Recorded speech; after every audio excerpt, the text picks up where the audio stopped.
We gaan even bij de dames van het Welland College kijken. Deze twee magneiten zeggen.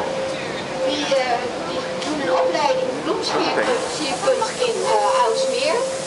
En ja, we hadden flowers in Bristol, ons thema. We willen we bloemen, hè. Nou, en ja, gisteren waren er ook twee meiden en jullie maken zulke mooie dingen. Zo prachtig, ik weet niet, daar staan al wat stukjes die ze gemaakt hebben. Ja, het is ontzettend leuk wat jullie doen. Ja, ik geloof het. Dat is niet erg om dit werk te moeten doen. Nee, het is echt leuk. Want het is het meest mooie. Voordat het avond is, moet je maar eens komen kijken wat het is uit. Het is wel helemaal prachtig. Papa, dan hebben ze ook mooi spullen. Net alles Het is zo mooi. We lopen straks nog langs, dan kijken we nog even. We gaan nu, want we zitten toch een beetje krap in de tijd. Dank je meiden. We gaan